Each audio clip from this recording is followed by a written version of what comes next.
Elections are over, people. Progress is happening. A lot of wonderful things are happening. So now we need to drown out the noise and deliberate distractions that are popping in our ears all around us. Because some people don't even want Jamaica to do well because they have their own personal agenda. But listen, Jamaica is to pay off the IMF. A new era begins. Welcome to the Skywalkers channel, my people. Let's talk about progress. Let's talk about progress for Jamaica. Let's talk about the good things that happening and John now denies.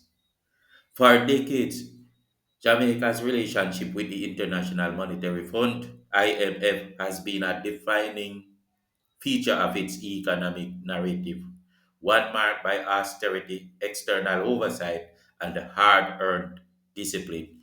But as of 2025, that chapter is closing. Yeah. Jamaica should make its final repayment to the IMF, freeing itself from the last vestiges of conditional debt. This is more than a financial milestone, it's a national pivot, a moment of sovereignty, pride, a moment of sovereignty, my people. It's a great milestone. It's a real moment of pride and possibility.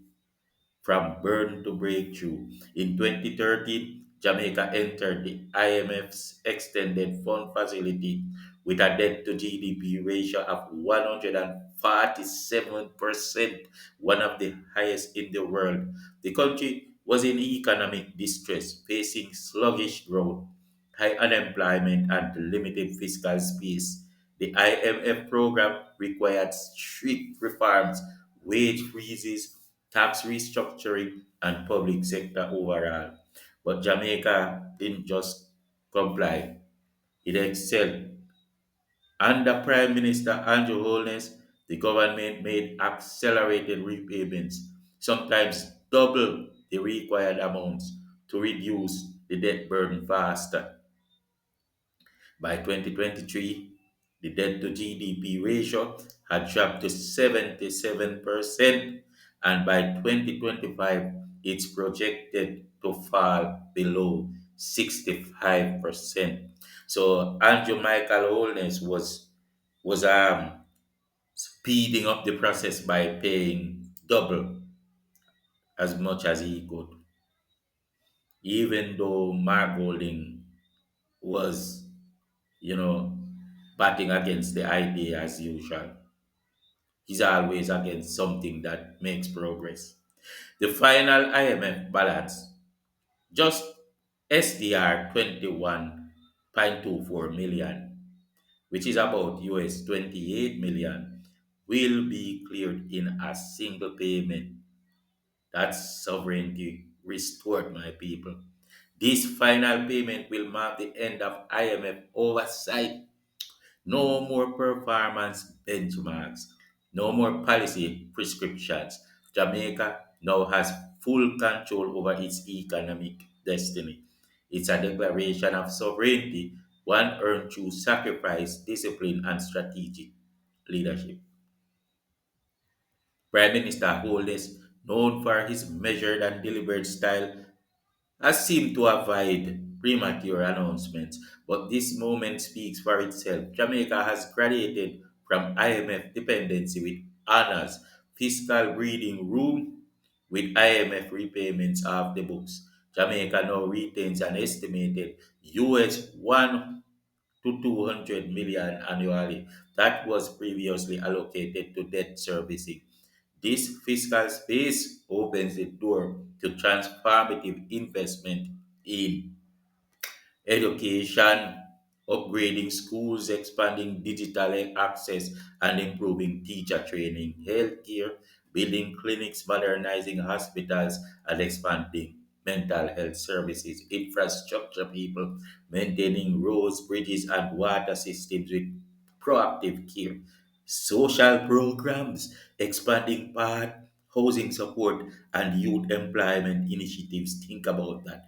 This isn't just about spending, it's about dignity, it's about ensuring that every Jamaican has a fair shot at a better life.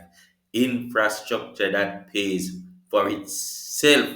Imagine Jamaica had to have a man like Andrew Holness at this crossroad. Imagine if the PNP was in power at a moment like this. We would go back to the dogs, ain't it? Many of Jamaica's major infrastructure projects, especially those financed through Chinese partnerships, are designed to be self liquidating. Toll roads like the North South Highway generate revenue that repays the loans over time. These assets are tangible, functional, and economically productive. Now, with freed up funds, the government can shift focus from building to maintaining. This means safer roads, longer asset lifespans, and more jobs in local communities. Equity and inclusion, my people. The IMF exit allows Jamaica to filter more resources to the poor. It's a chance to close the gap between urban and rural development, between privilege and poverty. Programs like PAD can be expanded and new initiatives launched to support housing, food security, and digital inclusion. Imagine what would happen had the PNP won the election that just took place. At a point like this, when we need someone sober and not someone who just do all sort of gymnastics and tell you that a coaster bus is better than a school bus. This is the moment to build a Jamaica where no one is left behind. Economic growth and global confidence. Whoa. Jamaica's improved fiscal profile has already attracted global attention. Credit rating upgrades, increased foreign direct investment, and lower borrowing costs are just the beginning.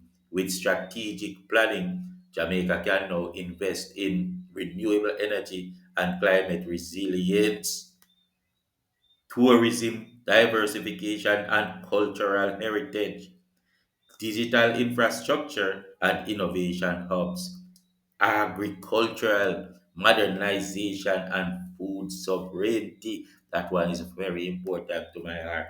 These sectors drive GDP, create jobs, and foster national pride and regional leadership and global credibility. Jamaica's successful IMF exit places it in a rare category of developing nations that have repaid their debts. And these have repaid it, have repaid their debts on time and on their own terms. This boosts the country's credibility and positions it as a leader in the Caribbean and beyond. Jamaica can now play a more assertive role in regional diplomacy, trade negotiations, and climate advocacy. It can serve as a model for other nations navigating the complexities of debt and development. It's a cultural shift, people.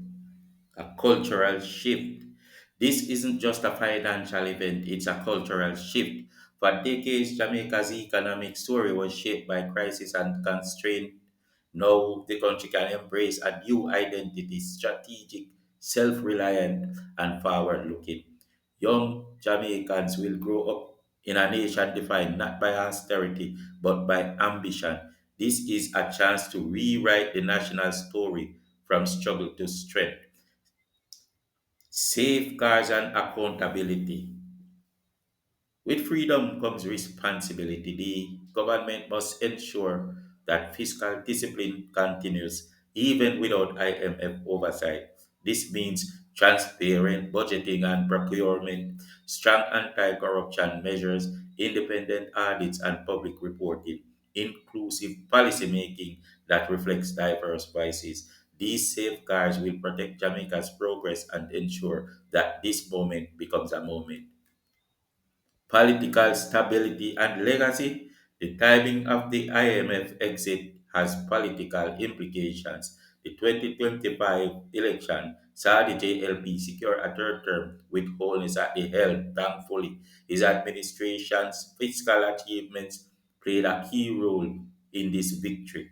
While no leader is perfect, wholeness has demonstrated a commitment to clean governance and strategic planning. His legacy will be defined by this moment, the pivot from debt to development, from constraint to creativity. And this moment was what the PNP wanted to steal.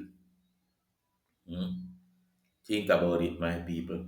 Think about how lucky we are that this time will be led by the most honorable Dr.